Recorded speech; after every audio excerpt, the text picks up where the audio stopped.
Old man, now we'll be in charge of your savings and pension, my son-in-law said triumphantly, and I just smiled as if I agreed. He and my daughter rushed to celebrate their victory, confident of my submission. But when they returned at midnight, they saw something that made them scream. Before we continue, please subscribe to the channel and write in the comments what time it is where you are now. I pulled into the driveway at 1:30, still thinking about the cabinet joints Marcus had demonstrated at the Builders Club meeting. The Thursday afternoon sun hit my windshield at that angle that makes you squint.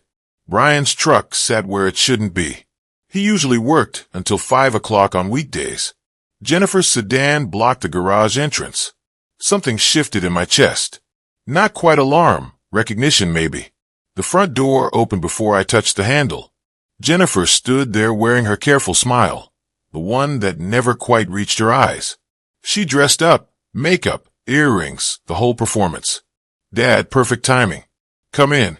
We need to talk. The house felt staged, too clean, too quiet. Coffee cups arranged on the dining room table, like props in a play someone had rehearsed, without telling me my lines. Brian sat at the head of my table, my seat, with document stacks fanned before him like a poker hand.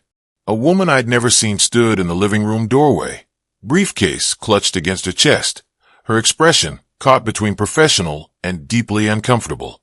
Russell, this is Patricia Moore. She's a notary. Brian gestured to the empty chair across from him. We've been working on something important, for your protection. I remained standing, counted the papers, estimated their purpose. Protection from what? Jennifer touched my elbow, gentle pressure guiding me toward the chair. From complications, Dad. Legal complications if something happened and nobody could access your accounts. Nothing's happened. Not yet. Brian's smile didn't move right. The edges pulled too tight. But you're 70. Things happen. Jennifer and I consulted an attorney. A power of attorney is the smart move. The notary shifted her weight.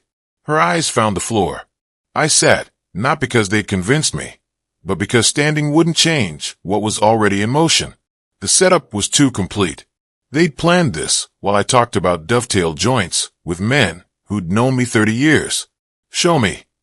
Brian slid the document across the table. Jennifer poured coffee I didn't want into a cup I didn't need. The language was comprehensive. Full financial authority. All bank accounts, investment portfolios, pension deposits. My eyes caught on what wasn't there. No property transfer, no title changes. The house remained mine. I read slowly. Let them watch me read. Brian's wrist caught the light. New Rolex. Maybe $5,000. More than his sporadic contractor work could fund. A Porsche Cayenne brochure sat on the coffee table, folded to show a circled price. $89,000. Jennifer's handbag hung on her chair. Designer leather with that unmistakable logo. New. Expensive. You understand what this authorizes. The notary's voice was thin, required by law to ask. Financial power of attorney. And you're signing voluntarily. I looked at Jennifer. She held my gaze, tears forming on cue. 2 years she'd lived here since her mother died. 2 years of home-cooked dinners and concerned questions about my health. The pattern crystallized, gradually controlling my mail, suggesting I skip the Builders Club when I seemed tired, monitoring my phone calls. This wasn't sudden greed. This was harvest time after a long cultivation. Do I have a choice? Of course you do. Brian leaned forward. But fighting this, refusing, that would damage relationships forever. Jennifer just wants to help. We both do. The threat lived in the space between his words. Sign or lose your daughter completely. I picked up the pen. My hand didn't shake. I signed Russell Hawkins in the careful script my mother taught me 65 years ago. The notary stamped, witnessed, dated, done. Brian and Jennifer exchanged a glance. Just a second. But their masks dropped long enough for me to see the triumph underneath. The calculation, the victory. We're going out to celebrate. Jennifer stood, already reaching for her coat. Morton's downtown. You should rest, Dad. Big day. Celebrating what exactly? Getting your affairs in order. Brian laughed too loud. Finally having everything protected. They dressed quickly. changed from the staged intervention costumes into dinner clothes. Their excitement leaked through the careful words. Jennifer checked her makeup in the hall mirror. Brian jangled his keys. "Don't wait up." Jennifer kissed my forehead. Mechanical affection. "We might be late." I watched them leave. Brian's hand on Jennifer's waist. Proprietary. Their voices carried through the closed door. Laughter, relief, plans. The notary gathered her briefcase. "Do you need anything, Mr. Hawkins?" "No. Thank you for coming." She hesitated. "You seemed very clear about what you were signing." I was clear. She left. I sat alone at my dining room table. Document copies scattered like evidence at a crime scene. The celebration they were having, steakhouse, wine, probably that $89,000 Porsche conversation, should have been my warning. But I already knew. I moved to my study, opened my laptop, searched Arizona power of attorney property rights, then revoking power of attorney Arizona, then elder financial abuse documentation. The anger would come later. Right now, I needed information. By 11 o'clock, I'd filled 6 pages with notes. The POA gave them financial access, but the house stayed mine. They could withdraw money, transfer funds, access accounts, but they couldn't sell my property, couldn't claim ownership, couldn't evict me from my own home. They'd won a battle, not the war. I pulled a fresh notebook from my desk drawer, wrote one line at the top of the first page. Power of attorney does not grant residential rights. Then I would have found boxes. The cardboard boxes lined my hallway like soldiers at attention. 6 of them labeled in black marker with the methodical precision I'd learned building houses for 40 years. I sat in my living room armchair, lights off, waiting. Their voices reached me before their keys hit the lock. Jennifer's laugh high and bright. Brian saying something about finally being in control, loud enough to carry through walls and windows. 12:17 by the clock on the mantel. The front door swung open. Jennifer fumbled for the light switch. They froze. "You're leaving tomorrow." I kept my voice level, hands folded in my lap. Noon deadline. Brian blinked at the boxes, then at me. Wine slow comprehension spreading across his face. "What?" Jennifer, close. Brian, close. "Personal items." I gestured to each box. "I've packed everything. You'll need to collect the rest by noon." Jennifer's mouth opened, closed. Her makeup was smudged at the corners. Celebration remnants. "Dad, what are you doing?" "Don't call me that." The words came out colder than I'd intended. "You lost that right when you staged today's ambush." Brian laughed, disbelief mixed with wine. "You're joking, Dad. Come on. Read section 4, paragraph 2. "What?" I unfolded my copy of the power of attorney from the side table, pointed to the specific language I'd highlighted. "The POA grants you financial authority. It doesn't grant property rights. This house is titled in my name. It remains in my name. Your tenant's at will, and I'm terminating your tenancy." "That's not how this works." Brian's voice rose, edges rough. "That's exactly how it works. Consult your attorney if you disagree. Financial access isn't residential rights. Take the boxes. Be gone by noon. 2 years we lived here with you. You think we wanted this in this house?" Brian's control cracked completely, rage replacing his mask. "Listening to your stories about construction projects. Nobody cares about 2 years of pretending we gave a single damn about your health, your day, your boring life." The truth landed with clarity. "I see those accounts, that pension. That's payment for putting up with you." Jennifer was crying, but I knew the truth. Brian's drunk. He doesn't mean it. He means every word. So do you. "I love you," she pleaded.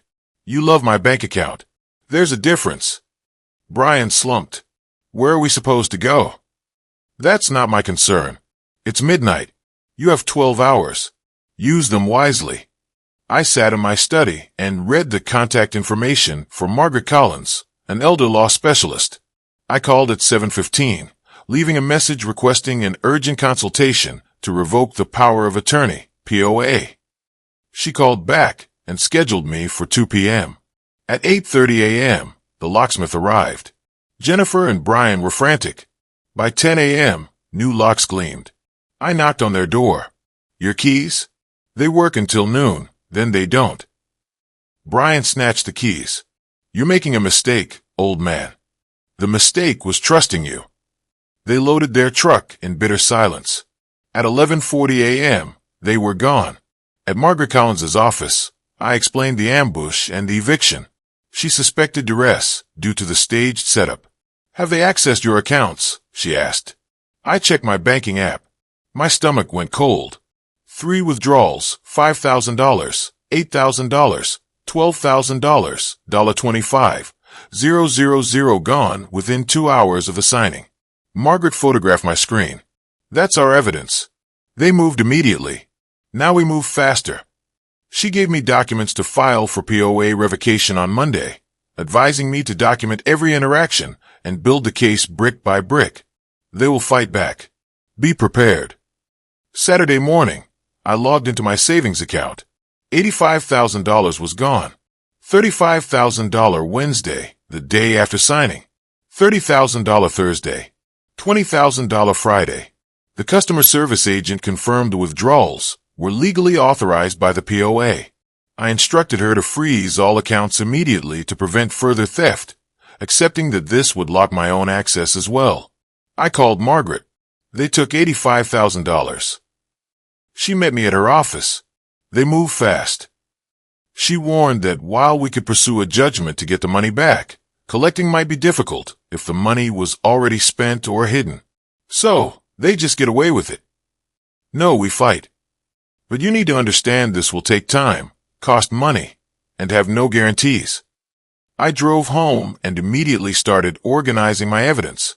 I bought a 3-ring binder and sheet protectors, meticulously documenting everything: bank statements, Margaret's notes, the POA, and every interaction, ensuring control when everything felt chaotic. Tuesday, Brian's attorney claimed $45,000 for caregiving services, 3,000 hours at $15 per hour, to justify the theft. Margaret's response was surgical. She attached evidence that I'd subsidized them: utility bills, property tax statements, and grocery receipts, showing I'd paid every household expense, $4, $500 monthly for 2 years. I'd subsidized them. They hadn't cared for me. Wednesday, Jennifer initiated a character assassination campaign, emailing my cousin Patricia and others, claiming I was having memory problems and was suffering from ungrateful paranoia. People who should have known me better believed her. Thursday, following Margaret's advice, I pulled my credit report. There were 6 hard inquiries the week after the POA signing: mortgage and home equity companies. They had tried to borrow against my fully paid $850,000 house. They wanted everything. Friday, an investigator from Adult Protective Services, APS, called. They confirmed an investigation was opened based on Margaret's complaint, but warned the process would take 3 to 6 months, and they could not order the money returned. Justice, I realized, moved agonizingly slow. I needed to turn the bank numbers into undeniable evidence of luxury spending. Itemized theft. The official bank statement arrived. I created a spreadsheet itemizing each large withdrawal. $12,000, Majestic Getaways Travel, Cancun Resort, 2 travelers. $8,500, Tiffany Jewelry, a diamond bracelet for Jennifer. $18,000, Desert Luxury Auto Sales, down payment on a 2024 Lexus for Brian. Vendor confirmation. I contacted each vendor. They provided written confirmation and receipts, transforming simple bank entries into concrete evidence of personal indulgence funded by theft. Witness statement. I met with my neighbor, Thomas Phillips, a retired accountant, who agreed to provide a formal statement that he saw Brian, out of control, the night of the eviction. I purchased and installed a Ring doorbell camera system with motion detection. Margaret had warned, they'll come back. Wednesday night, 11:47 p.m. my phone buzzed. Motion alert. Brian's truck was in the driveway. The camera clearly captured Brian's face, angry, possibly drunk, pounding on the door and shouting, "That money is ours." The self-incriminating video, time-stamped and saved to the cloud, was perfect evidence. Thursday, a process server delivered legal papers, Jennifer's petition for emergency guardianship. The petition claimed I had significant cognitive decline, including paranoid ideation, impaired judgment, and inability to manage financial affairs. My daughter was trying to steal my money and my independence. Margaret was firm. It's a strategic move. If she can get guardianship, she controls everything. But Russell, she's made a mistake. This requires a psychiatric evaluation, and you're going to pass it. The evaluation with Dr. Eleanor Wright lasted 3 hours. I was honest and direct. My daughter filed a petition claiming I'm mentally incompetent. I'm here to prove I'm not. She and her husband convinced me to sign a power of attorney, then withdrew $85,000 from my savings without my knowledge or permission. When I evicted them and moved to revoke the POA, she filed for guardianship, claiming I'm confused. Dr. Wright's evaluation confirmed my thorough preparation. The 3-hour exam, testing memory, reasoning, and daily functioning, was a formality I was ready for. How does that make you feel? Betrayed, angry, sad, but not confused. I understand exactly what happened. 3 days later, Margaret called with the results.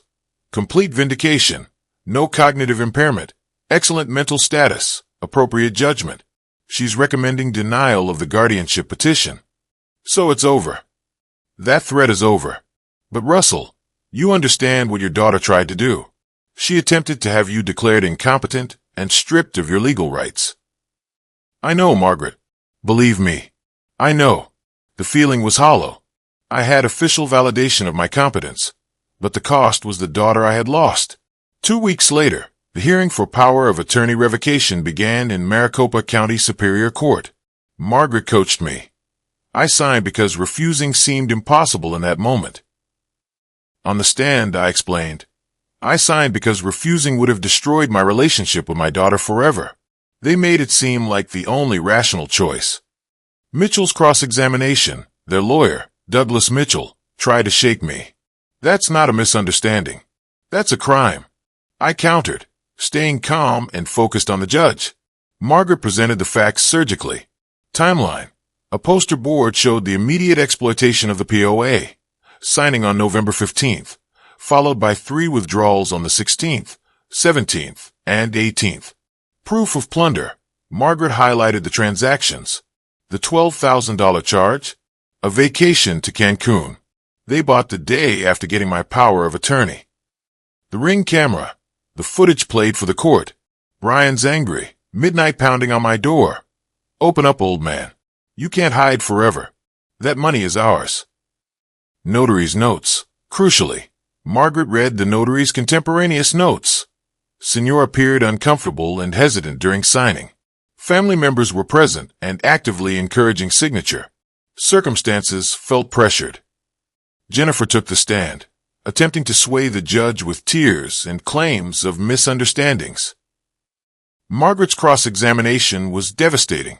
Ms. Hawkins, you testified that $12,000 was for family expenses. Who traveled to Cancun? Brian and I did. Not your father. And this $8,000 bracelet, whose emergency was that? Margaret displayed the online photo of the Tiffany bracelet. It was a gift for myself. With your father's money, without his knowledge or permission, you had authority to manage his finances for his benefit, not to buy yourself jewelry. You knew that, didn't you? No answer. Judge Patricia Morrison delivered her ruling at 3:30 p.m., needing no extended deliberation. POA revocation. The power of attorney is revoked effective immediately. The evidence demonstrates it was signed under psychological duress and immediately exploited for personal gain rather than the principal's benefit. Guardianship denial. This was implicitly denied by the POA ruling and the psychiatric report. Restitution order. Respondents are ordered to return $85,000 to Russell Hawkins within 60 days. Failure to comply will result in contempt proceedings and referral to the Maricopa County Attorney for criminal prosecution under Arizona's Elder Financial Abuse statutes. 2 weeks passed with no communication or payment from Jennifer or Brian. They were ignoring the court order. I called Margaret. They're ignoring it. Then we enforce. I'm filing for asset seizure this afternoon. They bought things with your money. We'll take those things back. Margaret's paralegal found DMV records showing a 2024 Lexus ES 350 registered to Jennifer on December 18th, purchased for $47,000 from Desert Luxury Auto Sales. They'd known a judgment was coming. They tried to convert cash into an asset. Margaret filed the seizure motion immediately. Judge Morrison's order came back within 2 days. Vehicle seized to satisfy judgment. Sheriff authorized to execute. The next morning, a sheriff's deputy and tow truck arrived at Jennifer and Brian's apartment. Brian drove to my house, parking in my driveway and shouting from the sidewalk, "Russell, get out here. You took Jennifer's car. She needs that for work." I didn't respond. Officers arrived, and the senior officer, Martinez, was clear. "Sir, there's a valid court order for that seizure. It's legal. Now, I see you've been warned before about harassing Mr. Hawkins. You need to leave this property immediately." Brian left, threatening all the way. The next afternoon, Jennifer came alone. She stood on my porch, makeup smeared, looking genuinely distressed. I opened the door slightly, chain still latched. Her prepared speech tumbled out. Brian manipulated her. She never wanted this. She was my daughter. She deserved another chance. Looking at her, the parental instinct warred with justified anger. The memory of the cold smile after the POA signing and the guardianship petition flashed. The tears were tactics. I spoke firmly through the chain door. "Jennifer, if you're truly sorry, prove it. You have 40 days to return the money. Bring me a check for $42,000. Show me through actions, not words. Then we'll discuss forgiveness." Her tears stopped instantly. The pleading victim became an angry adversary. $42,000. We don't have that. You know we don't. You're just being cruel. You had $85,000 2 months ago. My $85,000. You spent it. That's not my problem. I closed the door. 3 days later, the Lexus sold at sheriff's auction for $43,000. After fees, $42,700 was deposited into my account. Margaret's updated statement showed original theft, $85,000. Recovered, $42,700. Outstanding, $42,300. Remaining time on judgment, 37 days. I knew they couldn't pay the remainder. Legal victory, partial recovery, incomplete justice. The money was gone. 3 weeks later, I met with Margaret and Sarah Chun from Adult Protective Services.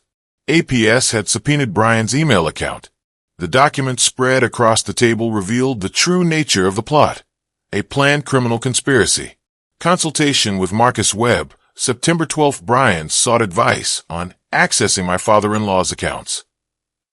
Webb's tactics, emails detailed the strategy, establishing trust and dependency, moving into the residence, gradual isolation from social contacts like the Builders Club, and making the POA seem like the only reasonable choice. Jennifer's motive, emails to her friend Kimberly, confirmed the calculated greed. Brian and I are working on accessing Dad's accounts. He's sitting on almost $3 off $4 million while we struggle. It's not fair. Her response to a friend's warning, Dad won't even notice. He's getting old anyway. Sarachin closed the folders. Arizona law classifies planned financial exploitation of vulnerable adults as a Class 2 felony. These emails demonstrate months of planning, consultation about exploitation tactics, deliberate psychological manipulation. This is criminal fraud. The Maricopa County attorney would file charges within 2 weeks. The legal action was escalating from a civil dispute to a criminal case against both Jennifer and Brian, and potentially Marcus Webb under a RICO case. "Russell, are you okay?" Margaret's voice was gentle. "I knew they stole from me. I knew they manipulated me. But this, they planned it for months. Every conversation was calculated. I wasn't their father. I was their mark. I drove home, dropped the email copies next to my spreadsheet. Getting old anyway." The words echoed. It wasn't just theft. It was months of calculated targeting where every conversation, every expression of concern, was a tactical move in a scheme that started before they'd even unpacked. I filled 2 pages mapping the isolation tactics, missed phone messages, discouraged outings, intercepted mail, that I had dismissed as carrying attention. The betrayal was complete. 2 weeks later, the criminal charges were filed. Jennifer and Brian were arraigned on Class 2 felony elder financial abuse. The blame game. Douglas Mitchell withdrew as their attorney. Brian offered to testify against Jennifer, claiming she was the mastermind and providing text messages. Jennifer countered with secret audio recordings of Brian planning and gloating. "We're going to squeeze every penny out of the old man. He won't know what hit him. 300 grand is sitting there. We just need to grab it." The plea offer. I met with Assistant County Attorney Laura Sandoval. She offered both the same plea bargain, asking directly, "Do you want your daughter to go to prison?" I chose carefully. I want justice. I want my money back. I want them held accountable. But if accountability can happen without prison, through probation, restitution, public record, I can accept that. She's still my daughter, even after everything. Laura structured the plea. No prison if they comply. Prison if they violate probation. Public breakdown. At a pretrial hearing, Brian passed Jennifer's table and muttered something. Jennifer stood abruptly. "You're the one who contacted Marcus Webb.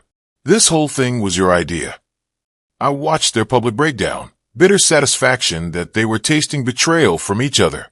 Laura Sandoval presented the identical plea offers. Charge: plead guilty to Class 4 felony elder financial abuse. Restitution: pay full restitution of $42,000 within 6 months. Supervision: 3 years supervised probation, 200 hours community service, mandatory elder abuse prevention program. Consequence: refuse and face trial with potential 2 to 3-year prison sentences. The divorce. Margaret also casually informed me that Jennifer filed for divorce from Brian, citing irreconcilable differences and criminal conduct. Their marriage, a 2-year criminal partnership, was over. The decision. The deadline was Friday. I waited at home, watching the scheme consume itself from within. Friday morning, 7:30 a.m. Margaret called. "Russell, they accepted. Both of them signed the plea offer this morning." I drove to the courthouse for the formal hearing. Jennifer and Brian stood before Judge Morrison at separate podiums, not looking at each other. "Miss Hawkins, how do you plead?" "Guilty, Your Honor." "Defeated." "Mr. Turner." "Same charge. How do you plead?" "Guilty, Your Honor." The judge accepted the plea, and the terms were set. 3 years supervised probation and full restitution of $42,000. I sat in the gallery, and when the judge said guilty, the tension I didn't know I was carrying finally released. The justice I sought was achieved, not maximal punishment, but accountability, restitution, and public record of their crime, all without sending my daughter to prison. The week following the court order was marked by the Harringtons' desperate effort to avoid prison, leading to the full recovery of Russell's stolen funds and the final, devastating confrontation with his daughter. Margaret kept Russell updated on Jennifer and Brian's liquidation efforts, selling the Tiffany bracelet, electronics, and furniture for fractions of their value. Since their sales only raised about $$15,000, Brian's parents intervened. Restitution payment.